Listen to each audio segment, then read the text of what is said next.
Na ką, sveiki visi susirinkę. Šiek tiek papasakosiu apie markiravimą, tiek kiek turiu patirties. Taip kaip mano galva atrodo, kaip reikėtų daryti. Tai tikrai ne 100%, kad būtent taip reikia. Kuo daugiau patys bandysite ir turėsite praktikos, tuo labiau savas gairias kažkokias tai nusipiešite. Nuo ko iš vis prasideda markiravimas, vat, kaip aš tai darydavau ir darau iki šiol. Tai tiesiog elementarūs namų darbai. Tai tokie kaip Google Mapsas, Deeperio galėtų būti kažkokie tai vadžiami lapiukai.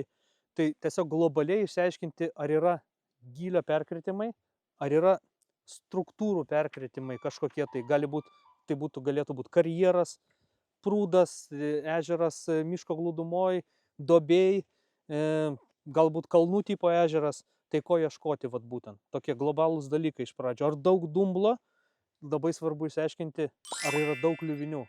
Kad atvažiavo žvejoti, jau viską pasidarėjo, pasirodo, kad net išsitrauk meškerės negali, nes po vandeniu medis nuvirtęs. Tai tokie vat dalykai globalūs pradžiai reikėtų žinoti. Ar daug žolės. Gali būti taip, kad atvažiavai į rudeninę, nė karto nebuvęs, o tenais vasarą viskas užžėlė tiesiog ir tu galvoji, kad vat, visur vanduo, o tenais dar 2 metrai po vandeniu žolės.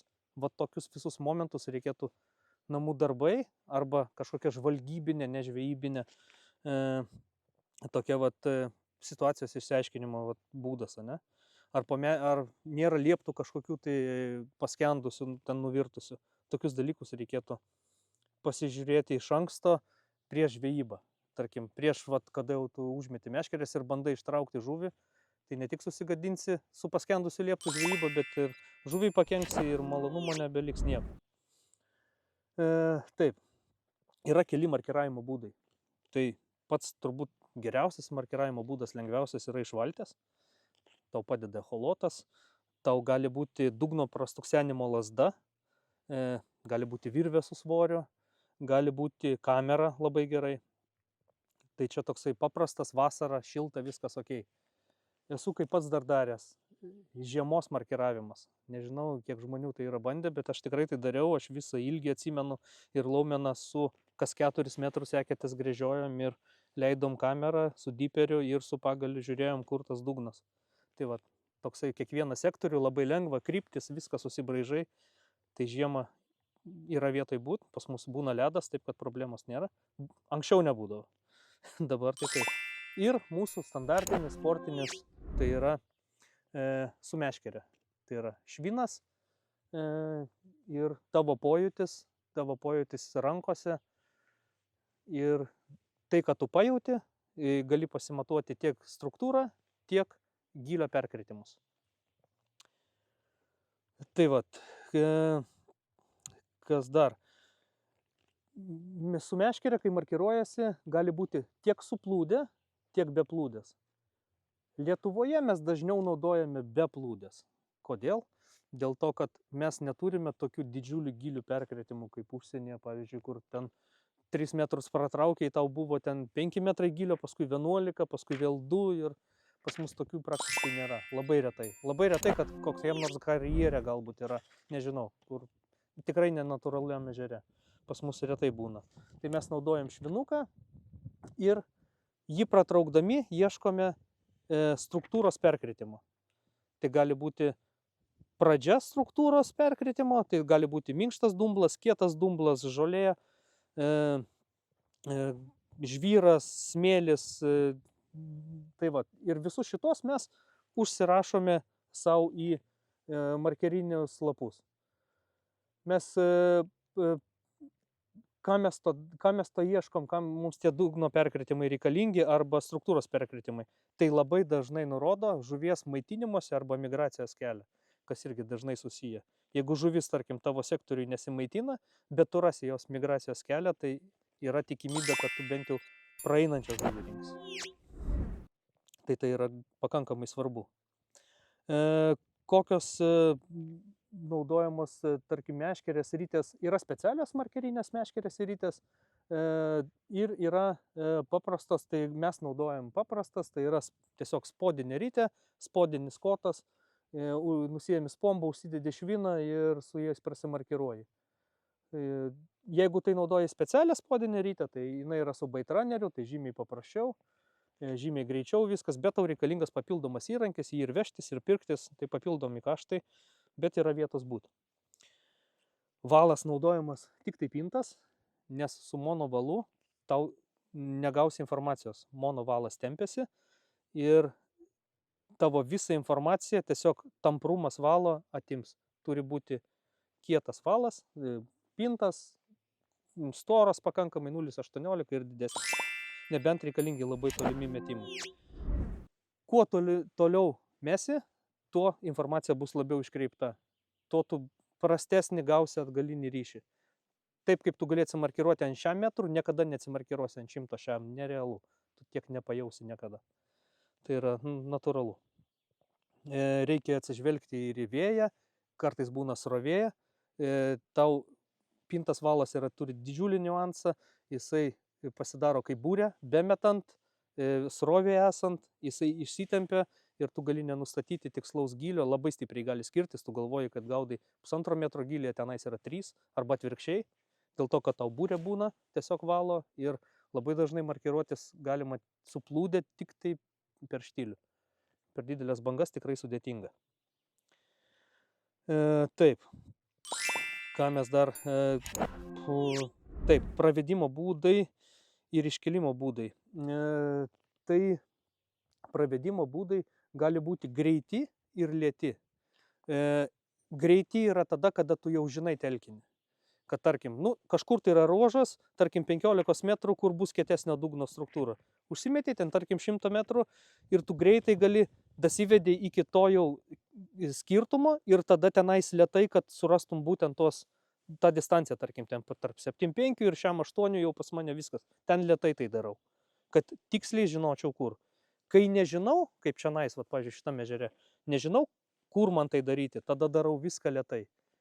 Lėtas pravedimas ir kiekvieno niuanso užrašymas. Sakai naparnikui, kad reikia pasižymėti tokia ir tokia vieta, užsidedi arba klipsą, arba nusišauni su tolimačiu ir vėl ieškai kažkokios tai savo įdomios vietos, būtent lėtai. Tai va, tada, kada nežinai telkinio. Plūdės iškelimo būdai irgi, kada suplūdė markiruojasi, tai gali būti tiek greitas, tiek lėtas. Jeigu tu žinai, kad pas tave visur maždaug 5 metrai gylio, tai tau nebūtina pirmus 3 metrus tenais lėtai laukti, kol plūdė pakils. Tu tiesiog greitai 4 atiduodi ir jau paskutinius 1,5 ar ten 1 tu jau tada atiduodi lėtai, kad jau žinoti tikslų gylį. Tai va, visur tasai greitis aktualus, nes dažniausiai tai būna varžybos. Tai reikia viską stengtis daryti greitai, bet protingai, nes tai tikrai atsakingas momentas, nes nuo viso tavo markiravimo paskui priklausys, kur tu dėsi masalus, pašarus ir panašiai.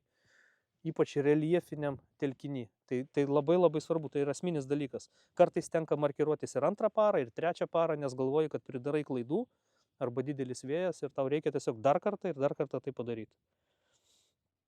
Tai va, tada ką mes dar turim? Pagalbinės priemonės, kokios yra markiravimo. Tai yra koliukai, be jų iš vis labai sudėtingai, dėl to, kad tolimatis yra dar tolimatis. Tolimatis gali sugesti, gali baigtis batareikos, jis gali nusimušti, gali rodyti labai prastai. Tarkim, tu gali su tolimačiu nusišauti, kad pas tai 120 markeris, užsidėjai klipsą, būtinai tikrintis reikia. Ir pas tai 125.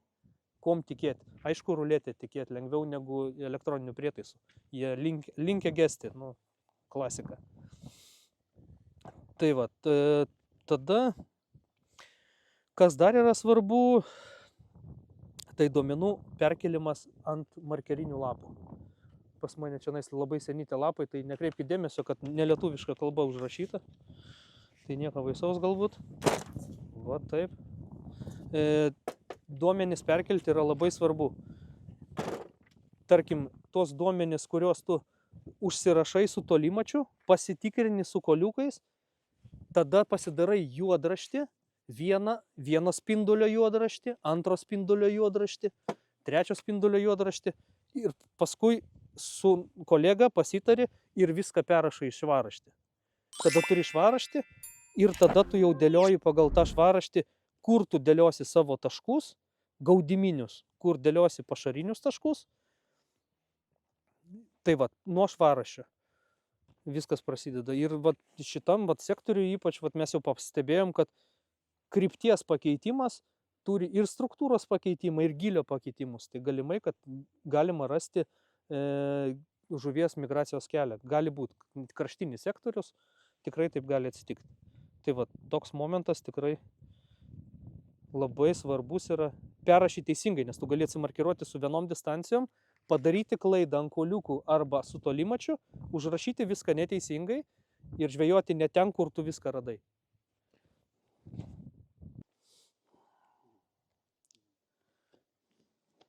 Taip, tęsiant toliau apie markiravimą, tai turit būti susitarę su komandos draugų simbolius atitinkamus. Jie gali būti belenkokie, svarbu, kad jie būtų aiškus būtent jūsų komandai.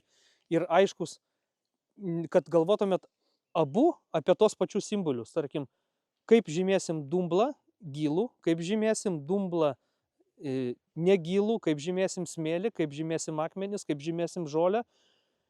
Kiekvienam va šitam va skirtingam momentui jūs turit su naparniku žinoti mintinai tuos vat,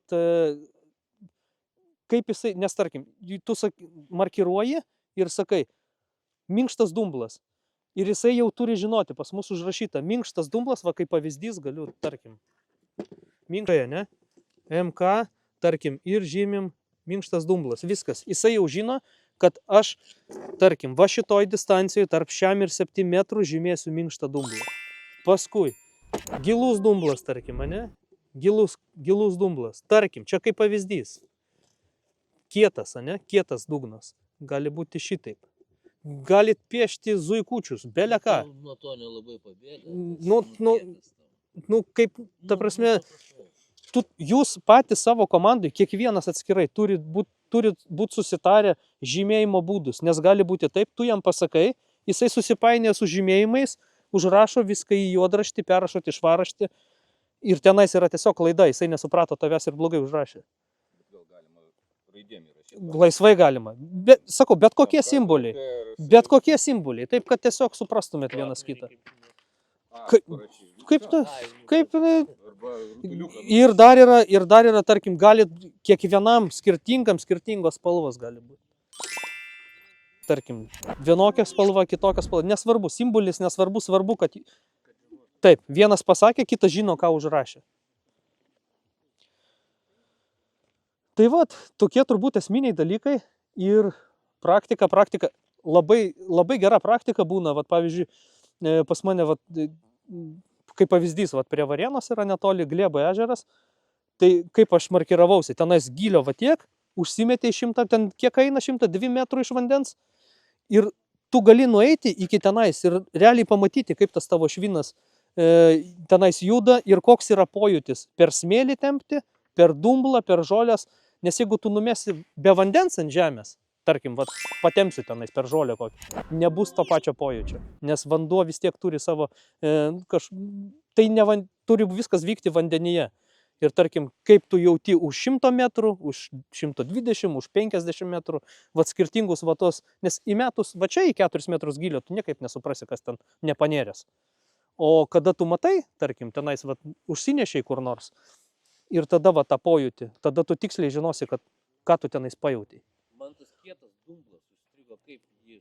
Ne kietas dumblas, o tarkim gilus dumblas tebūnie. Nu, buvo ir kietas tokia. Kietas dugnas gali būti. Nu, sorry galbūt. Gilus dumblas, ta prasme, kur jau tau sunkiai iš viso eina. Tai va, tokie esminiai dalykai, kuriuos reikėtų žinoti. Ir praktika, dar kartą praktika, nu kitaip nekaip. Kuo daugiau kartų tai markiruosi ir geriau markiruotis visą laiką tam pačiam žmogui, o sekančiam užrašinėti. Nes dažnai netgi būna taip, kai aš markiruodavau, naparnikas rašydavo ir paskui, aš pats parašysiu. Ir prirašydavau tai taip normaliai, paskui neišsiaiškindavom. Tai va, atrodo, toks paprastas dalykas, bet tikrai dažnai priveldavom klaidų.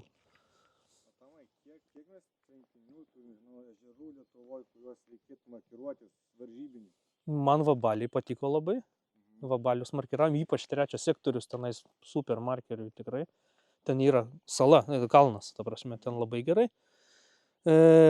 Balote markiruoti 100%. Lietuvoje.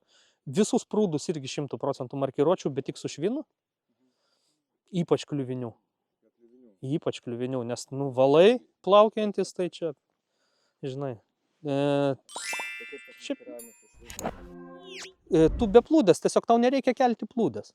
Tu užsimetei ir trauki tol, kol tau nepasidarys arba lengviau, arba sunkiau, arba nesurasi nuplyšusių valų.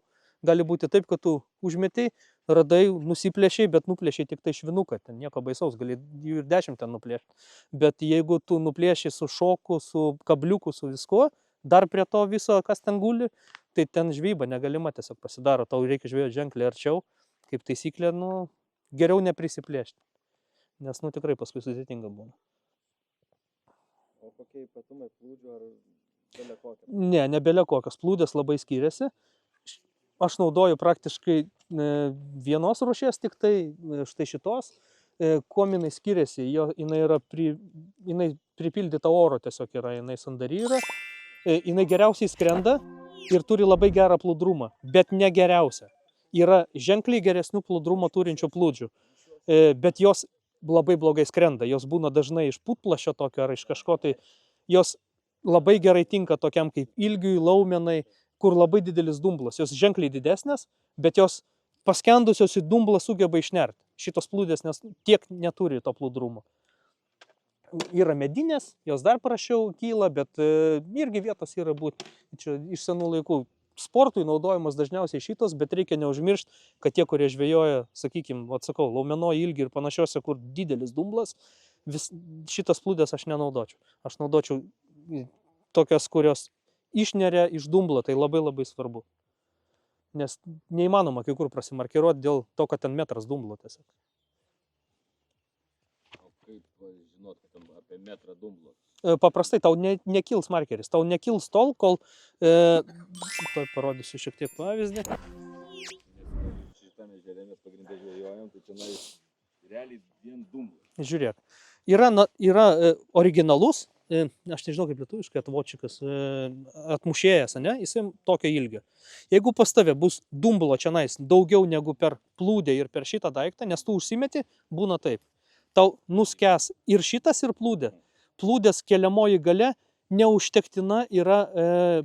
Taip. Ką tada darai? Sprendimo būdas yra ilginti šitą daiktą. Tiek, kiek tu jį ir ilgini jį tol, kol... Taip. Nes čia buvo vienu momentu irgi kažkur nuo 100 metrų irgi prasimarkiravimui. Gerai. Bandom. Nepataikyt ant medžių.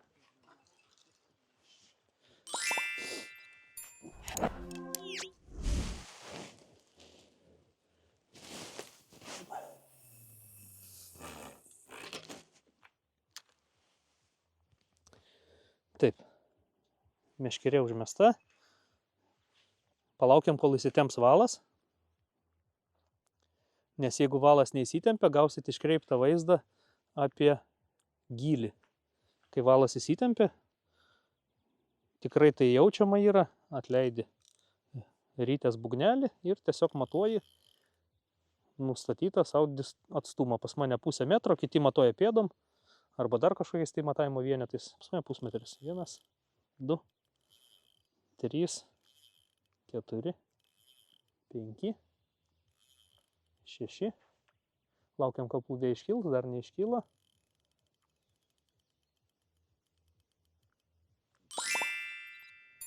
7.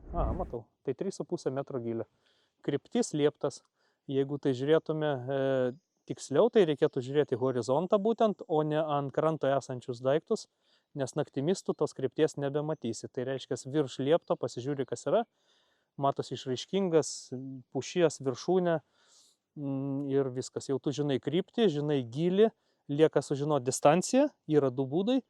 Nušauni su tolimačiu, jeigu jį naudoji, arba užsiklipsuoji klipsą ir paskui atsimatuoji ant kuoliukų šitą distanciją, kurią tu esi numetęs.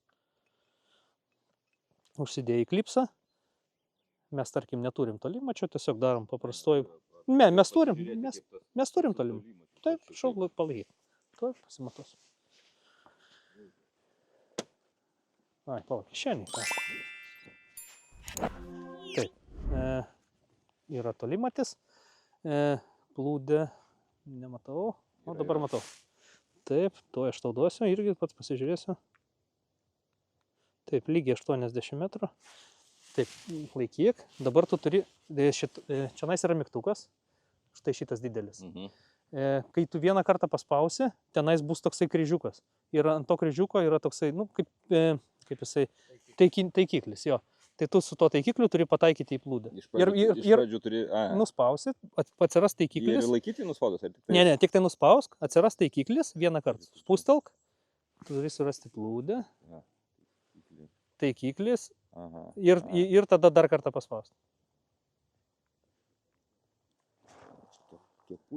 Maišo, jo.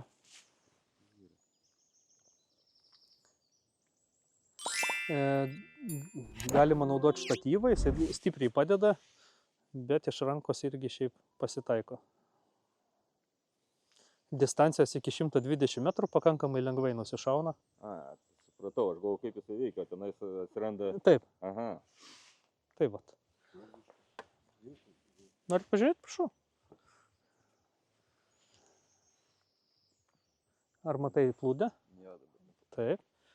Tu dabar ją turi susirasti tolimatėje, tada vieną kartą spusteli, atsiranda taikiklis ir su to taikiklio kvadračiuku nušauti plūdę.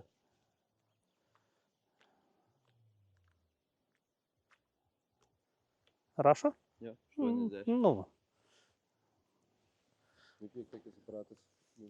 Kiek jis kainuoja? Da. Šitas gana ekonomiškas, apie 300 eurų. Net baltarusiškas. Jo, bet pas mus yra medžioklės prekės yra. Nes jisai skirtas arba medžioklė, arba golfui. Taip. Bet čia pagrindė tik plūdė atsimarkiruoja. Taip, tik tai tam. Jisai nebūtinas, jisai tik tai pagreitina procesą. Taip, tik tai tam. Taip. Tik tai tam. Taip. Toliau nusileidi plūdę. Į apačią, viskas pajautai, kad atsirėmė pas tave į valą ir pradedi markiravimo procesą, tai yra lėtas pratempimas, jeigu nežinai, kaip aš sakau, nežinai visiškai vietos, lėtas pratempimas iki tol, kol tau nesudarys kažkokios tai, kažkokio tai kliūties, klaustuko, žodžiu, kažkokio tai pasikeitimo, negu vat, yra užmesta iš pirmo karto. Ir pagal pojūtį, tu lėtai trauki. Dabar jaučiu, kad šiandien yra tiesiog lengvas dumblas ir viskas daugiau nieko. Mes jau 3 radom.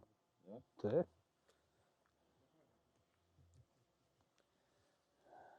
Žiūrėkit, gal papuls šitą sektorių. Žinosit, ką daryti. Na.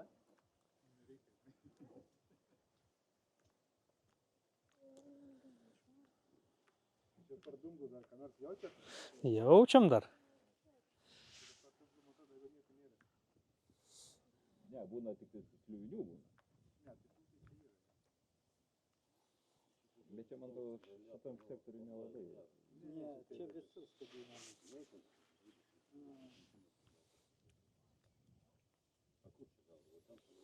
Palinaudas, ne. Nu, palibutavo, ne.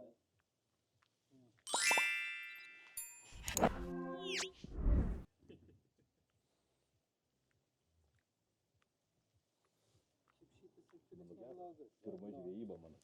Na, bet geras sektorius.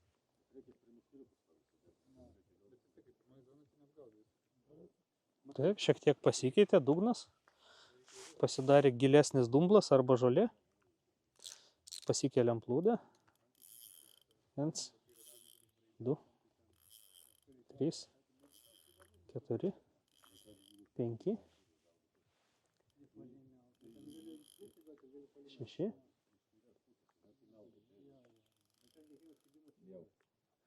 Taip, 6 ir kokį 10 cm, tai 3,10 m. Pasikeitė gylis, 40 cm pokytis ir, ne, į viršų.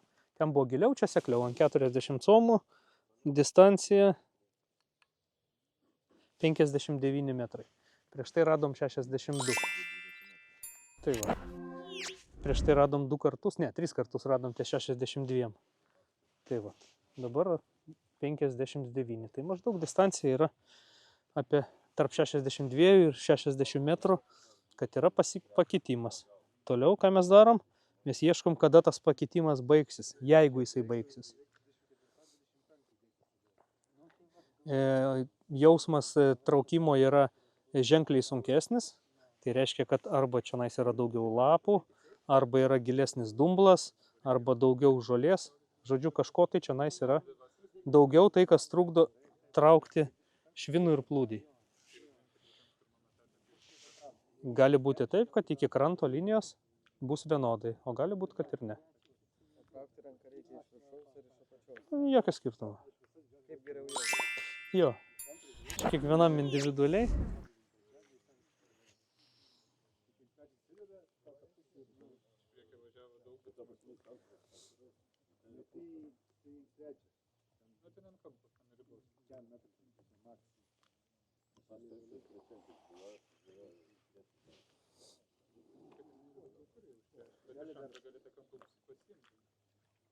Va, įvyko pasikeitimas. Pažiūrim.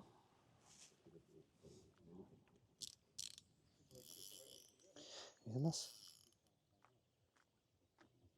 Aha, kartais atsitinka taip, per dumblą arba per lapus lėtai kyla plūdė arba nekyla. Vat atsitiko dabar toksai momentas. Ką reikia daryti? Įtempiai, nuleidai prie plūdės ir štai šitaip greitai viskas. Tu praradai kažkur apie metrą, bet vėl viskas veikia. Vėl nuleidai plūdę, op, įsitempė. 1, 2, 3, 4, 5.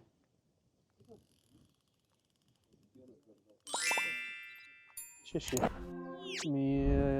6, 3 metrai. Tai dar šiek tiek pasieklėjo, bet labai nedaug, ant 10 maždaug centimetrų. Ir pasikeitė distancija.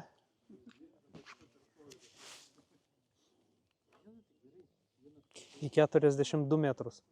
Tai mes turėjom nuo 60 metrų maždaug iki 42 ženkliai tokį blogesnį dumblą arba kažkokias tai žolės arba dar kažką tai. Tai reiškia, kad 18 metrų distancijoje vat, yra kažkoksai tai kitoks ruožas. Tai galima mėginti iki to ruožo, galima pamėginti ir tame ruože, bet reikia turėti omeny, kad tada reikia naudoti galbūt ilgesnius pavadėlius, galbūt slankiojančią sistemą, galbūt aukštesnį helikopterį, nes tenais yra gilesnis dumblas arba žolė. O pavyzdžiui, kaip brofkę pajausti. Tau labai aiškiai pasijaus, tau pradės remtis.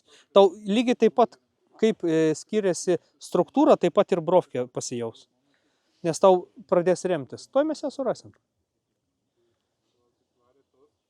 Nes čia tikrai bus dar pakilimas tikrai. Nes dabar yra 3 metrai gylio, tai kažkur turi būti labai išraiškingas kilimas į viršų.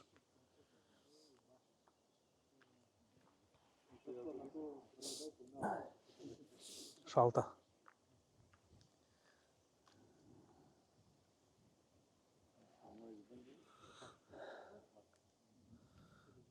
Tai labai dažnai brofkė labai stipriai pasikeičia, arba įsiremia, arba labai lengvai prasideda traukimas.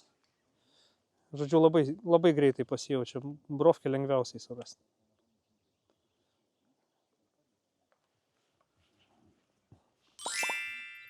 Viskas. Šita vieta bus tikrai. Tai 1, 2, 3, 4. 4 ir 20, nu gal 10 comų. Tai 2 metrai 10, o ten buvo 3 metrai. Tai va, čia nais metrų paseklėjo. Ir čia jau turbūt seklės dar greičiau. Ir čia distancija yra 29 metrai. Tai va, čia nais bus pagrindinė ta pakilimo brofkė ir jinai jau iki kranto eis. Tai va. Jeigu taip apibendrinant dabar, sakykime, jūs žvejotumėt nuo kitos temos įžiūrėjęs dabar, Kokiai maždaug vietai? Aš mėginčiau pirminiai toj vietoj, ties 42, tada mėginčiau būtinai ties 60. Aš pamėginčiau ir pradžią, ir pabaigą vat šito, vat ką mes radom pokytį. Tikrai. Nes negali žinoti. Ten, kur sunkesnis buvo, ja? Taip, kur pradžia jo ir pabaiga. Tai pradžia buvo PM9, 60 ir pabaiga KM2. Tai būtinai tas distancijas, bet čia kas liečia tik tai šitą kryptį.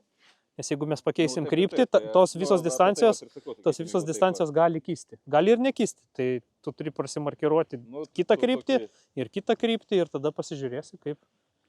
Tai tada reiškia, susirandi tą, kur yra sunkusis, tai ant jo priekio ir, sakysim, ant jo Taip, galo. Taip, šiuo atveju taip. Aha. Aš pamėginčiau taip. O paskui, sakysim, jeigu ten rezultatų kažkokių nėra, tada jau tolintis. Ne, nebūtinai. Nebūtinai tolintis, keisti kryptis keisti. Bet jeigu, pavyzdžiui, tau jau neleidžia jau to keitimo, sakysim, kai būna per Galima, varžybas. taip, ieškoti, čia kitaip nebus. Kažkiek maždaug atstumą nuo vieno kito reikia markiruotis. Spindulį, tarkim, jeigu pas mane būtų, čia nais turėčiau bat krantą, ne? Tai čia nais daryčiau dar vieną spindulį, va į šitą vietą. Va, būtų lieptas tasai, ne? Tada čia nais vieną pasidaryčiau spindulį ir kitą pasidaryčiau va, kitoj pusėje irgi kitą lieptą. Jo, jeigu aš turėčiau visą šitą plotą va, iki tenais, nu tai taip ir eitum, iki kiek gali užmesti, kol tau nei medžiai netrukdo, iš vandens mėtytum ir darytum. Nes taip tai daryčiau čia nais 3 spindulių, gal 4 užtektų, gal net 4, galbūt vienas lieptas ir ten vat, pležas, vat, galbūt 4 daryčiau. Nes būtinai tą tikrai pasitikrinčiau, nes greičiausiai, kad vat jau mes jau pramarkiravom, sakykime, 2 spindulius, vieną kartą nepataikiau ir 3 kartus į tą pačią vietą. Tai tikrai skiriasi, kairė pusė nuo vidurinės, tai manau dešinė irgi skirsis. Nes tenais radom ir 4 metrus gylio. Ir kitose distancijose jau buvo tie dugno pakeitimai. Tenais buvo nuo 60 iki PM5, o čia nais buvo nuo 60 iki KM2. Tai automatiškai sukasi kitaip. Taip. Tai manau, kad ir toj pusėje bus vėl kažkaip tai kitaip. Tai vat. Ačiū uždėmesi. Ir ką? Praktika?